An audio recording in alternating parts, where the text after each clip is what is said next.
أشهد أن لا إله إلا الله وحده لا شريك له وأشهد أن محمدا عبده ورسوله أما بعد ve biz de tebriklere koşulur, kardeşimizi, beyimizi tebrik edir. Allah Resulü sallallahu aleyhi ve sellemin ettiği dua ile dua edir. Barakallahu leke ve barake aleyk ve cema'a beynekuma fi hayr. Allah Teala bu izdivacı hayırlı, bereketli etsin. Allah Teala bu evliliği Allah'ın rızasına, razılığına aparan bir yol etsin.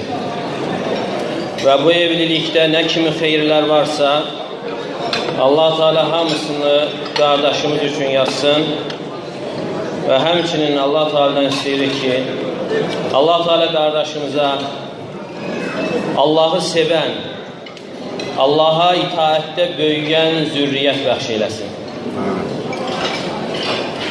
Həqiqətən insanın da xeyirli olması onun Allah'a olan sevgisine ve Allah'a olan itaatine göredir.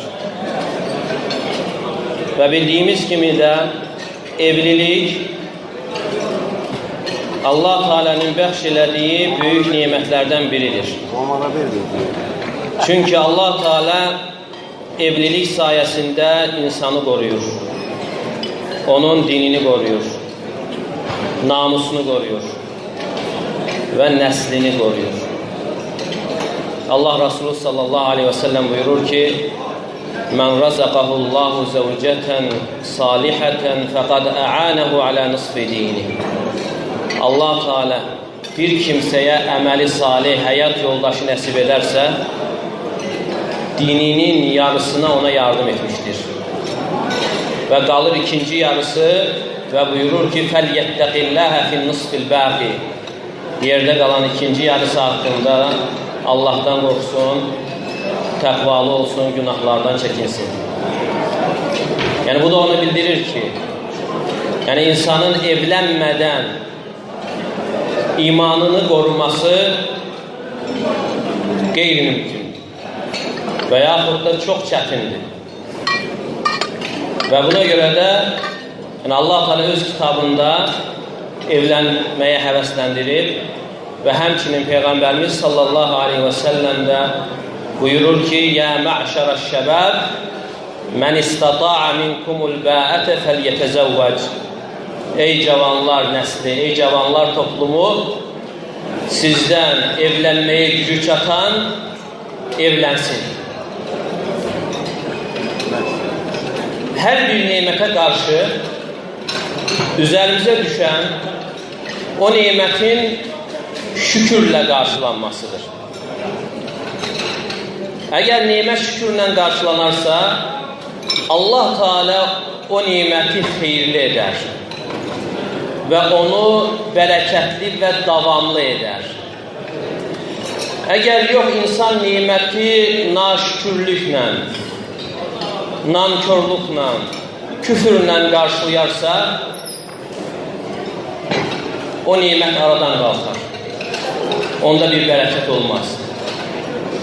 Necə ki Allah Teala buyurur لَاِنْ شَكَرْتُمْ لَاَزِيدَنَّكُمْ وَلَاِنْ كَفَرْتُمْ اِنَّ عَذَابِ لَشَد۪يدٍ. Eğer siz şükretseniz ben size olan nimetimi artıraram.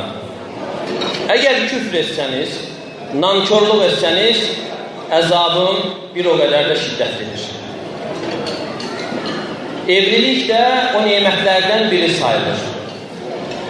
Ve bu nimet de şükürle karşılanmalıdır ki bunun esası, temeli, bünövresi Allah Teala'nın razı kaldığı şekilde koyulmalıdır ki burada hayırlar olsun, bereketli olsun.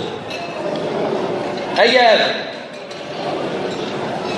haramla, asilikle, günahla insan bu hayırlı işi başlayarsa orada hansı hayırlerden danışılabilir? Hiç haramla bereket bir araya gelebilir mi? Hiç var. Necə ki suyla ot bir araya gəlmədiyi kimi haramla da, o şərablarla xoşbəxtliyi arzulamaq, bərəkətin olması heç vaxt bir araya gələ bilməz. Bərəkət Allah Teala tərəfindəndir. Və Allah Teala da bərəkəti, xeyri özünün əmrinin işləndiyi yerə qoyur. İtaət olan yerə qoyur. Yəni bir yerdə ki, asilik var, günahlar var, yəni orada bərəkət ola bilməz. Və bəzən insan elə düşünə bilər ki, yəni bir şeyin çox olması onun bərəkətli olmasıdır, əksinə. Bəzən ola bilər ki, bir şey çoxdur, amma bərəkət yoxdur orada. Necə ki, misal olaraq,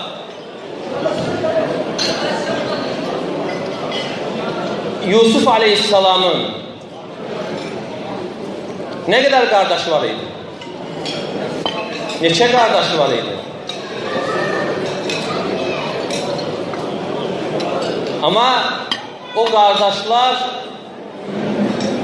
Yusuf Aleyhisselamı quyuya attılar. Amma Musa Aleyhisselamın isə bir qardaşı var idi. O bir qardaş ona yardımcı oldu. Deməli, bərəkət sayın çoxluğunda deyil.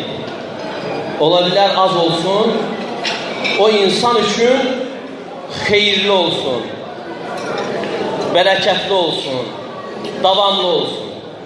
Ona görə də insan bu həyatda hər bir işində xeyirlər və bərəkət əldə etmək istəyirsə, əmin olsun ki, o yalnız itaətlə, Allaha qulluqla və Allaha şükür etməklə və Allahın verdiyi nemətləri onun razı qaldığı yerə sərf etməklə olur. Əgər bundan başqasında insan onu axtararsa, vallahi onu tapmayacaqdır. O xeyri, o rahatçılığı, hüzrü heç vaxt tapmayacaqdır. Necə ki Allah Teala buyurur: وَمَنْ أَعْرَضَ عَنْ ذِكْرِ فَإِنَّ لَهُ مَعِيشَةً ضَنْكَ. Kim mənim zikrimdən uzaq olarsa, Qur'andan, Qur'anda olan əmirlərdən uzaq olarsa, qadağalardan çəkinməzsə, o insanın güzaranı, yaşayışı sıxıntı içərisində olar. Vallahi o insan istədiyin yesin, ən bahalı yeməklər və ən bahalı paltarlar geyinsin və istədiyi qəsrdə, villada yaşasın və yenə o insan xoşbəxt ola bilməz.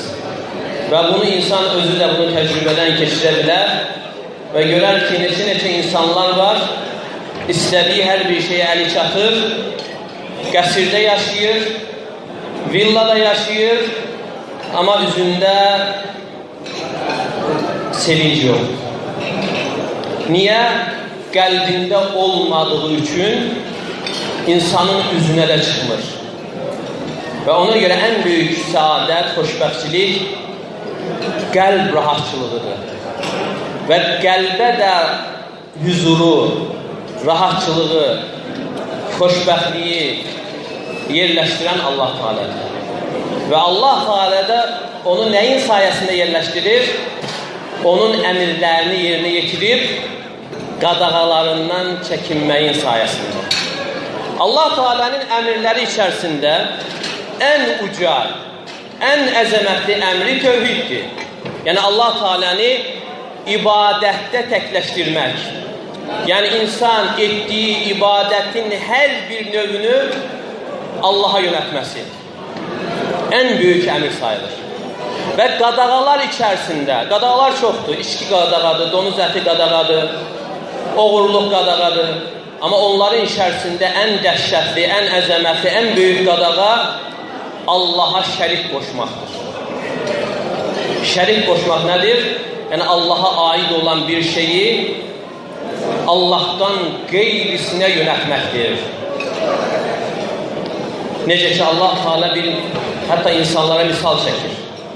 Həcc surəsi 73-cü ayədə buyurur ki: Ya eyyuhen nasu duriba meselun festemi'u leh. Ey insanlar! Bir misal çekildi, ona dikkat getirin. İnnellezîne ted'ûne min dûnillâhi len yahluqû zubâben velev ictema'û leh.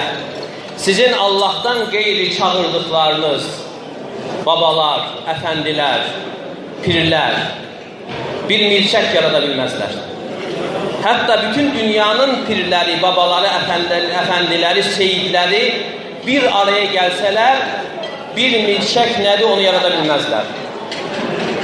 Sonra Allah Teala buyurur: "Ve in yeslubhumuz zubabu şey'en la yestenqizuhu min." Eğer milçek o babanın üstünden, qəbrin üstünden bir şey götürse, milçeğin götürdüğünü geri qaytarabilmez. Da'ufat talibu vel matlub. İsteyen de aciz, istenilen de aciz. Ma kaderullaha hakka kadri. Allah'ı lazımınca kıymetlendirmediler. Allah'ı lazımınca, hakkıyla, layıkınca değerlendirmediler. Yani insanın Allah'a ait olan bir şeyi Allah'tan gayrisine yönetmesi, Allah'tan gayrisinden istemesi birbaşa Allah'a tehkirdir. Yani ölen insanın dirilere ihtiyacı var. Ama dirinin ise ölüye ihtiyacı yoktur. Her bir şeyi veren Allah, evladı, bütün nimetleri ve sonra deyir ki filan pire getdim, uşaq oldu. Ve uşağın da adını koyurlar, piri verdi. Allah verdi, əvəzinə olur, piri verdi. Yani bu günahlar içerisinde en dəhşətlisi sayılır. Ve buna göre Allah Teala insan tövbe etmeden ölerse belə bir günahı bağışlamır. İnna Allah la yaghfiru an yushraka bihi ve yaghfiru ma dun zalika limen yasha. Allah Teala özünə şərik qoşanı bağışlamır. Ve bundan aşağı olan günahlar ise Allah Teala istediğine bağışlayır.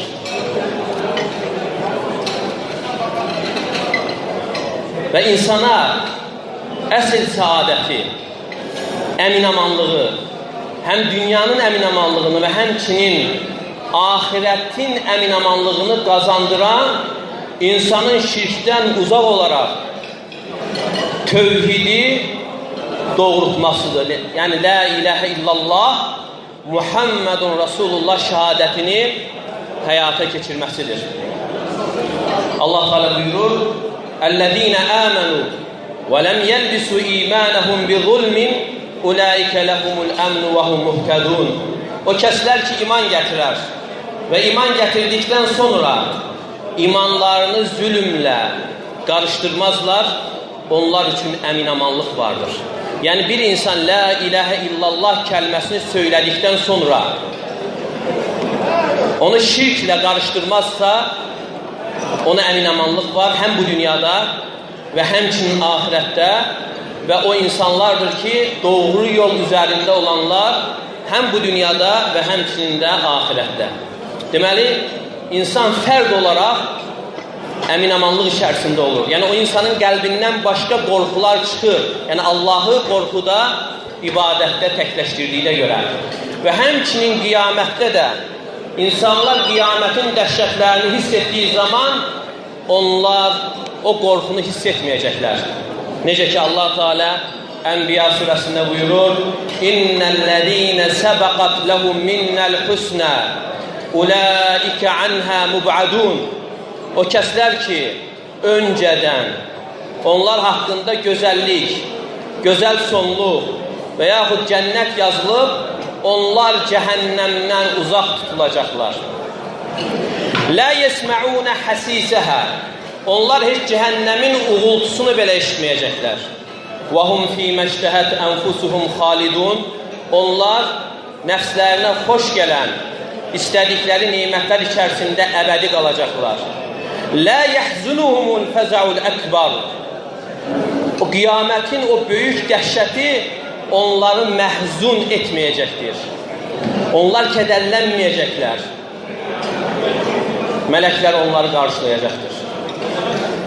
və onlara deyəcəkdir ki, həzə yevmukumul-ləzi kuntum tu'adun, və bu sizə vəd olunan bir gündür.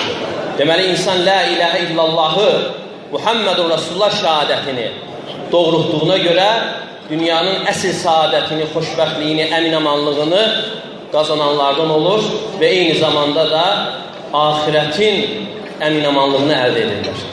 Və Allah Teala'dan istəyirik ki, Allah Teala xalqımızı hidayət etsin, doğru yönəltsin, şirkdən qorusun və Allah Teala'dan istəyirik ki, Allah Teala qardaşımızı ailəsi ilə birgə həm bu dünyanın və həmçinin axirətin saadətinə qovuştursun. Allah razı olsun. İxlasla.com saytı tərəfindən təqdim olundu.